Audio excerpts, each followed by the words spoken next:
Today we embark on a journey into one of the most foundational and enduring narratives of Western civilization, the Trojan Cycle. This isn't merely a collection of stories. It's a sprawling epic that shaped ancient Greek identity and continues to resonate with us today. Far more than just the Trojan War, the cycle encompasses a vast tapestry of events. It details the origins of the conflict, the decade-long siege, the city's eventual fall, and the arduous returns of the victorious heroes. Prepare to delve into a world of gods, heroes, and the tragic consequences of human ambition. The Trojan Cycle refers to a collection of ancient Greek epic poems, now mostly lost, that chronicled the entire history of the Trojan War. While Homer's Iliad and Odyssey are the most famous surviving parts, they represent only fragments of this grand narrative. These poems, attributed to various cyclic poets, provided a comprehensive account. They covered events both before and after Homer's focus, creating a continuous mythological history. Our knowledge of these lost works largely comes from later summaries, notably Proclus's Chrestomathy. The genesis of the Trojan War lies in a divine dispute, a seemingly minor oversight with catastrophic consequences. At the wedding of Peleus and Thetis, Eris, the goddess of discord, threw a golden apple inscribed, "To the fairest." This sparked a fierce rivalry among Hera, Athena, and Aphrodite. Zeus, unwilling to choose, appointed Paris, a Trojan prince, as judge. Each goddess offered him a bribe. Hera, power; Athena, wisdom and victory in battle; Aphrodite, the love of the most beautiful woman in the world. Paris, swayed by passion, chose Aphrodite. Aphrodite fulfilled her promise, leading Paris to Sparta, where he met Helen, wife of King Menelaus. Helen, renowned for her unparalleled beauty, either willingly eloped with Paris or was abducted, depending on the tradition. This act of betrayal ignited the flames of war. Menelaus, enraged, invoked an ancient oath sworn by Helen's former suitors. This oath bound them to defend her husband's rights, compelling the greatest heroes of Greece to join his cause. Thus began the monumental gathering of the Achaean fleet. The call to arms brought together legendary figures from across Greece. Agamemnon, Menelaus's brother and king of Mycenae, led the expedition as commander-in-chief. His ambition and authority were central to the Greek effort. Among the other prominent heroes were the mighty Achilles, the cunning Odysseus, the formidable Ajax the Great, and the wise Nestor. Each brought their unique skills and destinies to the shores of Troy, setting the stage for an epic confrontation. The Iliad, Homer's masterpiece, focuses on a crucial 51-day period in the 10th year of the war. It vividly portrays the intense human drama amidst the prolonged siege. The poem opens with the wrath of Achilles, a central theme. Achilles withdraws from battle after a dispute with Agamemnon over a captive woman, Briseis. His absence allows the Trojans, led by the valiant Hector, to gain the upper hand. This shift in momentum highlights the critical importance of individual heroes. The turning point arrives with the death of Patroclus, Achilles' beloved companion, at Hector's hands. Grief-stricken and consumed by vengeance, Achilles returns to battle, a force of nature. His duel with Hector outside the walls of Troy is one of the most iconic moments in literature. The events immediately following Hector's death and Achilles' eventual demise are chronicled in the lost poems of the cycle. The Aethiopis described the arrival of Penthesilea, the Amazon queen, and Memnon, the Ethiopian king, both formidable allies for Troy, and both slain by Achilles. Achilles himself met his end, struck by an arrow in his vulnerable heel, guided by Apollo and shot by Paris.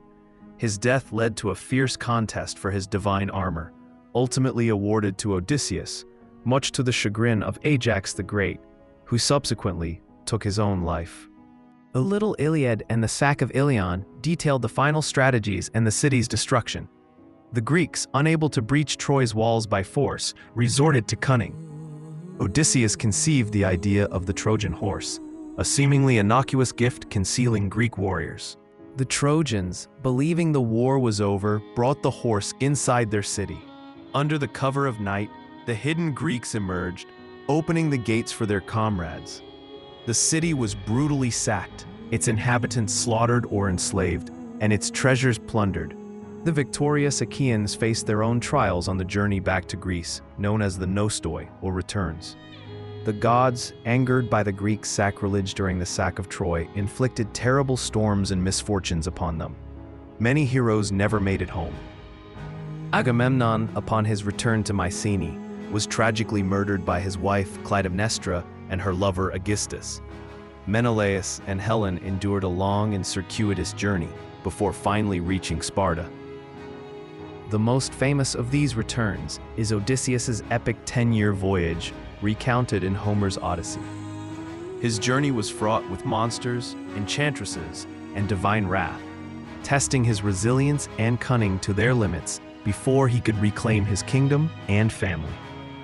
The Trojan cycle is populated by unforgettable characters whose archetypes continue to influence storytelling.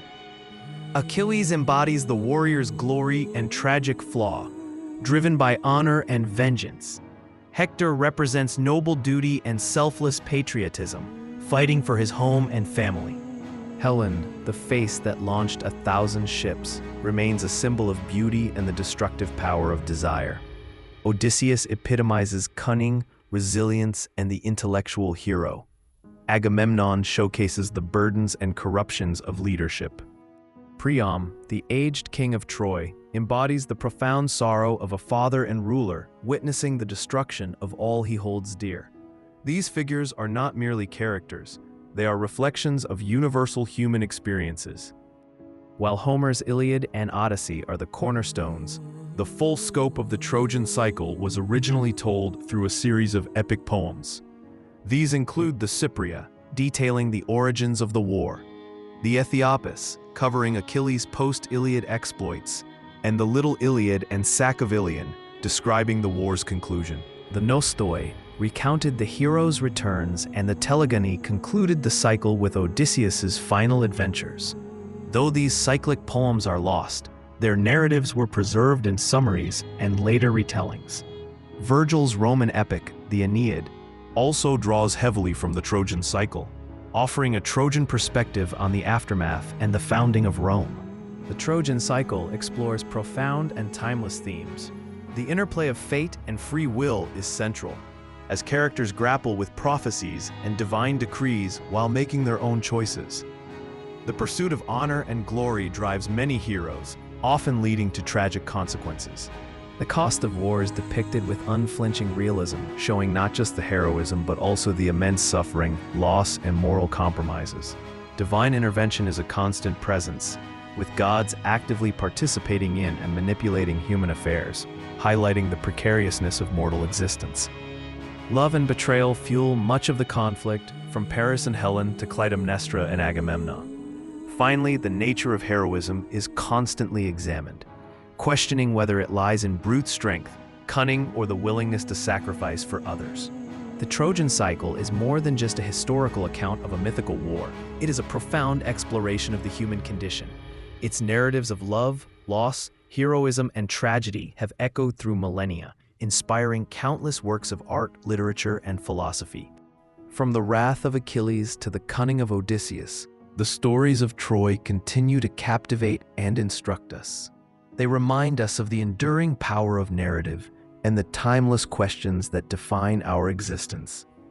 Thank you for joining me on this exploration of one of humanity's greatest sagas.